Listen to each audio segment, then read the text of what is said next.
আজকে আমি আপনাদের সাথে নেতাজি সুভাষচন্দ্র বোসের এই পেন্টিংটা শেয়ার করব। এটা আমার একটা অর্ডারের কাজ ছিল, ভাবলাম 23 তারিখ আসছে, এই পেন্টিংটাকেই শেয়ার করা যাক। নমস্কার, আমার চ্যানেলে আপনাদের সবাইকে স্বাগত। Welcome to my channel. প্রথমে এরকম একটা পেপারের উপরে মানে নেতাজির একটা ছবি আপনারা ট্রেস করেও নিতে পারেন বা একটা পেন্সিল স্কেচও করে নিতে পারেন। আর এখানে আমি এই কালারটা আর একটা রেড কালারের সঙ্গে মিশিয়ে একটা স্যাফরন কালার তৈরি করেছি বা গেরুয়া কালার তৈরি করেছি। আমি ঠিক করেছিলাম যে এই পিকচারটার জন্য আমি আমাদের জাতীয় পতাকায় যে কালার কম্বিনেশন গুলো আছে সেই রকম ভাবে এই ছবিটাকে কমপ্লিট করব। তো এই জন্য প্রথমে আমি স্যাফরন কালার বা গেরুয়া কালার দিয়ে উপরের অংশটা করে নিচ্ছি। তারপর মাঝের অংশটার জন্য আমি এখানে আল্ট্রামেরিন ব্লুটাকে ইউজ করেছি এবং কালারটাকে খুব ভালো করে মাঝখানের অংশটাতে অ্যাপ্লাই করে নিচ্ছি।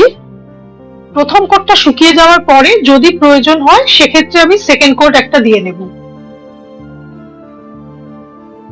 এখানে কিন্তু পেপারটা আমি একটু হার্ড একটা পেপার ইউজ করেছি, কারণ এখানে আমি অ্যাক্রিলিক কালার ইউজ করছি। যেহেতু আমি নর্মালি ক্যানভাস প্যাড বা ক্যানভাস বোর্ডের উপরে পেন্টিং গুলো করি, তো সেই জন্য আমার কাছে পেপারের উপর কালার করার জন্য যে ওয়াটার কালার বা পোস্টার কালার থাকে সেগুলো আমার কাছে ছিল না। তো এই জন্য এখানে আমি পেপারটা একটু শক্ত নিয়েছি যাতে অ্যাক্রিলিক কালারটাকে এখানে করা যায়। এই স্টাইলে পেন্টিং করার কিছু ছবি আমি পিন্টারেস্টে দেখেছিলাম, তো সেই জন্য ভাবলাম যে এরকম ভাবে করে দেখি যে কিরকম লাগে দেখতে। আর আমি আমার মতো করেই কিন্তু পেন্টিংটাকে এখানে কমপ্লিট করেছি। এবার নিচের দিকটাতে আমি গ্রিন কালার দিয়ে নিচ্ছি, নর্মাল লাইট গ্রিন যেটা আসে সেই কালারটাকে আমি এখানে অ্যাপ্লাই করেছি। প্রথমে আমি এক কোট কালার দিয়ে দেখে নেব যে পিকচারটা কিরকম লাগছে দেখতে। যদি দেখি যে এখানে কোনো ব্রাশের দাগ থেকে গেছে বা কালারটা কোথাও ইভেন হয়নি, সেক্ষেত্রে আমি সেকেন্ড কোট দিয়ে নেব। আপনারা যদি এই ধরনের ভিডিও দেখতে পছন্দ করেন তাহলে আমার চ্যানেলটিকে অবশ্যই সাবস্ক্রাইব করে রাখবেন। আর ভিডিও দেখে ভালো লাগলে লাইক, কমেন্ট, শেয়ার করবেন। ভিডিও নোটিফিকেশনের জন্য বেল আইকনটা প্রেস করতে কিন্তু ভুলবেন না।